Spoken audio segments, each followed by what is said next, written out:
पाहणार आहोत की रिव्हर्स पोलॅरिटी आणि त्याच्यामुळे होणारे डॅमेजेस म्हणजेच काय हे आज माहिती करून घेणार. आता रिव्हर्स पोलॅरिटी म्हणजे काय, तर सर्किटला दिलेला जो प्लस आणि मायनस सप्लाय हा चुकून उलटा दिला, जर मायनसच्या जागी प्लस आणि प्लसच्या जागी मायनस दिला तर काय होऊ शकतं किंवा काय नुकसान होऊ शकतात हे आज आपण पाहणार आहोत.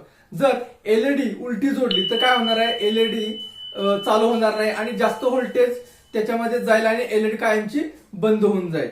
दुसरी गोष्ट काय, आयसी, त्या जागी जर आयसी असेल तर काय होणार, तर जसे की 7805 असू द्यात किंवा मायक्रो कंट्रोलर असू द्यात, ह्याला जर उलटा सप्लाय दिला तर काय होणार, ते आयसी इमिजिएटली गरम होऊन जाईल आणि काही सेकंदात ते पूर्णपणे जळूही शकते किंवा त्याच्या आतील सर्किट्स पूर्ण जळू शकतात.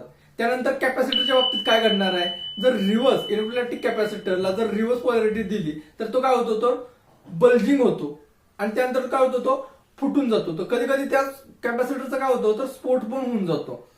त्यामुळे या गोष्टी रिव्हर्स पोलॅरिटीमध्ये पाहायला मिळतात.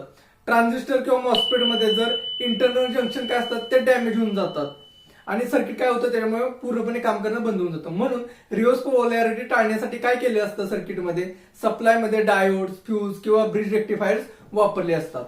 लक्षात ठेवा, एक छोटी पोलॅरिटी जो अख्खं सर्किट म्हणजे पूर्ण सर्किट खराब करून टाकते.